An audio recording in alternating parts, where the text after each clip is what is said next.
معزز سامعین و ناظرین، السلام علیکم ورحمۃ اللہ تعالی وبرکاتہ۔ نحمدہ ونصلی علی رسولہ الکریم، اما بعد فاعوذ باللہ من الشیطان الرجیم، بسم اللہ الرحمن الرحیم۔ یا ایہا الذین آمنوا اتقوا اللہ وکونوا مع الصادقین، صدق اللہ العظیم۔ محبت کے ساتھ نبی اور آل نبی پر بآواز بلند درود پاک پڑھنے۔ اللہم صلی علی سیدنا شفیعنا و مولانا محمد وعلی آل محمد وبارک وسلم، صلو علیہ صلاۃ و سلاما علیک یا رسول اللہ صلی اللہ علیہ وآلہ وسلم۔ عزیزان ملت اسلامیہ، آج الحمدللہ صبح ایک بڑی ہی نایاب کتاب کشف المحجوب، جس کو پڑھنے کا شرف حاصل ہوا، یہ کتاب زیر مطالعہ ہے۔ الحمدللہ ایک بہت ہی پیاری بات بردباری اور صبر و تحمل کے حوالے سے میری نگاہوں سے گزری۔ عزیزان گرامی، آج ہم دیکھتے ہیں کہ جو آج دشمنیوں میں اضافہ ہو رہا ہے، لوگ ذرا سی باتوں پر ناراض ہو رہے ہیں، اور دشمنی کا حال یہ ہے کہ اگر کسی نے کچھ کہہ دیا تو وہ بات دل پہ لگ جاتی ہے، اور دل پر لگنے کے بعد دشمنی کی صورت اختیار کر لیتی ہے۔ اور ہم نے دیکھا ہے کہ اس دشمنی کا معاملہ اس حد تک پہنچتا ہے کہ انسان اس کہنے والے کا چہرہ دیکھنا تک پسند نہیں کرتا، اور دشمنی میں دن بدن اضافہ ہوتا چلا جا رہا ہے۔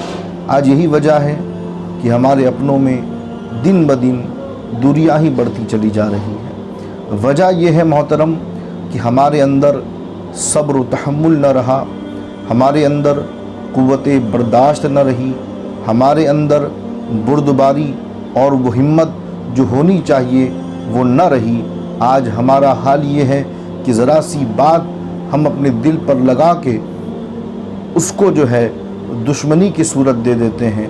عزیزان محترم، صبر و تحمل کی انتہائی ضرورت ہے ہمارے معاشرے میں۔ ویسے ہی آج مسلمان فرقوں میں بٹا ہوا ہے، مسلمان عقائدی اختلافات کی وجہ سے اس قدر جو ہے فرقوں میں بٹ گیا، اس قدر فرقوں میں بٹ گیا کہ آج بنام کلمہ اور بنام اسلام جب جمع کرنے کی بات آتی ہے تو چاہے پڑھا لکھا ہو یا ان پڑھ ہو، ہر کوئی منع کرتا ہوا نظر آتا ہے۔ آج ایک پلیٹ فارم پر ہم جمع ہونے کو تیار نہیں ہیں۔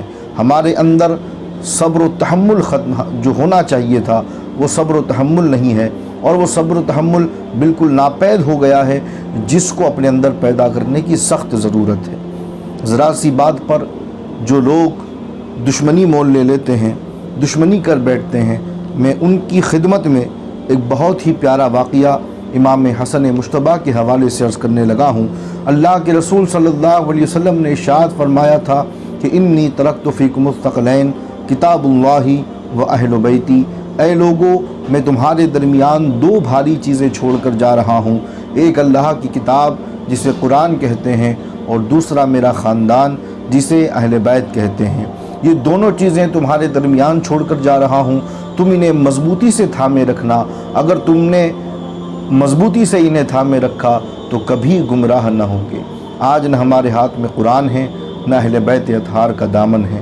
عزیزان محترم، قرآن کو اگر سمجھنا ہے تو رسول اللہ نے اہل بیت ہمیں دیے ہیں۔ اہل بیت کا کردار ہمیں بتاتا ہے کہ قرآن کی تعلیمات کیا ہیں، قرآن میں اللہ کیا فرماتا ہے، اللہ نے کن باتوں کا حکم دیا ہے۔ قرآن تھیوری ہے اور اہل بیت پریکٹیکل ہیں مسلمانوں۔ اسی لیے اگر قرآن کو سمجھنا ہے تو اہل بیت کے دامن سے وابستہ ہونا ہوگا، اور ان کے کردار کو، ان کے قول و فعل کو اپنانا ہوگا۔ اللہ رب العزت نے قرآن میں یہ تو فرما دیا کہ ان اللہ مع الصابرین، کہ بے شک اللہ صبر کرنے والوں کے ساتھ ہے۔ مگر وہ صبر ہمیں کہاں دیکھنے کو ملے گا؟ تو تاریخ گواہ ہے، کربلا کے تپتے ہوئے صحرا پر جو امام نے صبر کیا، اس کی مثال نہ پہلے کوئی پیش کر سکتا ہے، نہ آج اس کی مثال پیش کی جا سکتی ہے، اور نہ ہی صبح قیامت تلک اس کی کوئی مثال پیش کی جا سکتی ہے۔ عزیزان محترم، بات صبر و تحمل کی ہے۔ میرے ہاتھ میں یہ کتاب، اسے ملاحظہ فرما لیں۔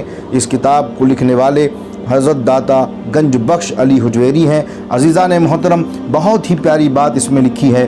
امام حسن کے تحمل اور بردباری کا اندازہ اس بات سے بھی لگایا جاتا ہے۔ اب واقعہ جو ہے وہ آپ سماعت فرمائیں۔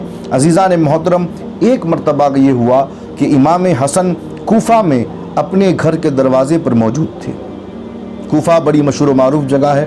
امام حسن مجتبیٰ کوفہ میں اپنے گھر کے دروازے پر موجود تھے۔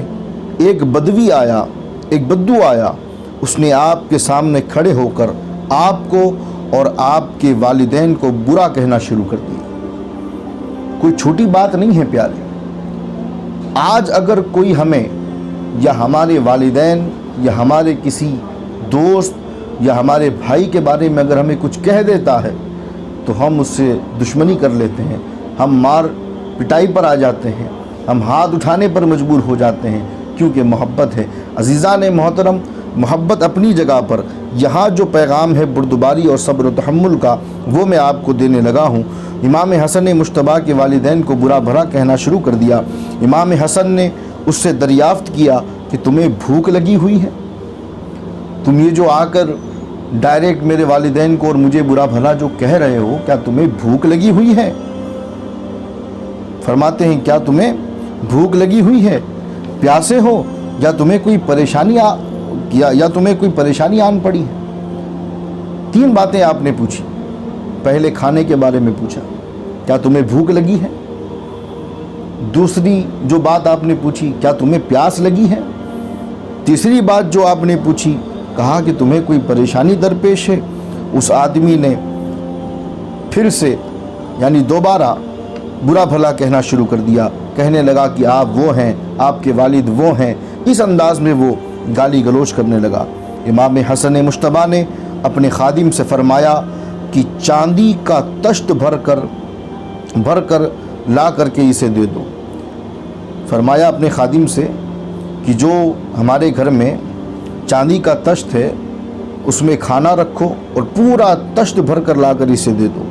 آپ نے اس بدوی کو مخاطب کرتے ہوئے فرمایا کہ ہمیں اس بارے میں معذور سمجھنا، کیونکہ گھر میں صرف یہی موجود تھا، جو کچھ تھا، چاندی کا تشت اور جو کچھ بھی کھانے پینے کو تھا، آپ نے سارا کے سارا جو ہے کہ اس بدوی کو دے دیا۔ کسے دیا؟ جو آپ کے والدین کو گالی دے رہا تھا، جو آپ کو برا بھلا کہہ رہا تھا۔ بتاؤ تاریخ میں ایسا کردار ہمیں کہیں نظر آتا ہے؟ ان اللہ مع الصابرین کو اگر عملی طور پر پریکٹیکل اگر دیکھنا ہے تو امام حسن مجتبیٰ کے کردار کو دیکھو۔ کتنا صبر و تحمل ہے آپ میں، کتنی بردباری ہے، کتنا صبر ہے، کتنی قوت برداشت ہے کہ آپ اف تک نہیں کر رہے، الٹا اسے چاندی کے تشت میں کھانا وغیرہ جو کچھ بھی تھا دے کر پھر یہ فرما رہے ہیں کہ ہمیں اس بات پر معذور سمجھنا کہ ہمارے پاس اس کے علاوہ اور کچھ نہیں ہے۔ دے بھی رہے ہیں اور پھر معذرت بھی طلب کر رہے ہیں کہ معذور سمجھنا، اس سے زیادہ میں تجھے نہیں دے سکتا، جو کچھ تھا میرے پاس میں نے وہ سب کچھ تجھے دے دیا۔ اور آگے فرماتے ہیں اگر اور کچھ ہوتا بھی تو میں تجھے ضرور دیتا، مگر کیا کروں، اتنا ہی تھا جو میں نے تیری بارگاہ میں اور تجھے جو ہے کہ دے دیا، تجھے پیش کر دیا۔ عزیزان محترم، جب اس بدوی نے یہ صبر و تحمل دیکھا، یہ کردار دیکھا، تو فوراً امام حسن مجتبیٰ کے قدموں پہ گرا اور قدموں پر گرنے کے بعد کہتا ہے اے علی کے بیٹے، مجھے معاف فرمائیے، یہ کردار، یہ صبر و تحمل میں نے آج تک کسی میں نہیں دیکھا۔ میں آپ کے نانا کا کلمہ پڑھتا ہوں، اشہد ان لا الہ الا اللہ و اشہد ان محمدن عبدہ و رسولہ۔ وہ بدو جو آیا تھا وہ خالی ہاتھ نہ لوٹا۔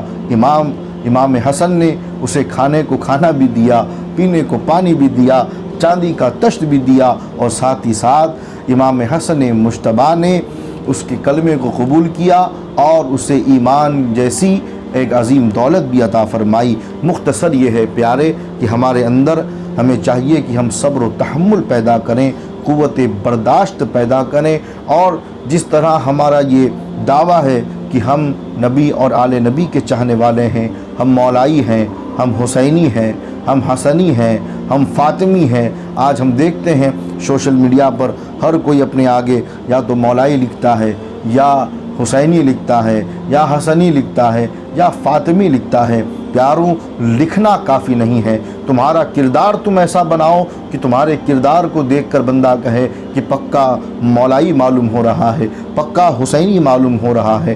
ہماری ماں بہنوں کا کردار ہم تربیت ایسی کریں کہ ہماری ماں بہنوں کا کردار ایسا ہو کہ غیر دیکھے تو کہے یقیناً یہ سیدہ زہرا کی در کی کنیز معلوم ہوتی ہے۔ یقیناً مسلمانوں کردار کی بڑی کمی ہے ہمارے اندر۔ اللہ رب العزت کی بارگاہ میں دعا ہے کہ اللہ سب سے پہلے مجھے پھر آپ کو عمل کی توفیق عطا فرمائے۔ جو کچھ میں نے کہا اللہ اپنی بارگاہ میں قبول فرمائے، ہمیں اور آپ کو سچا پکا اللہ کے نبی ہمارے آقا کا امتی بنائے، سچا پکا مولائی بنائے، سچا پکا حسینی بنائے۔ اللہ رب العزت ہماری خدمات کو قبول فرمائے۔ السلام علیکم ورحمۃ اللہ تعالی وبرکاتہ۔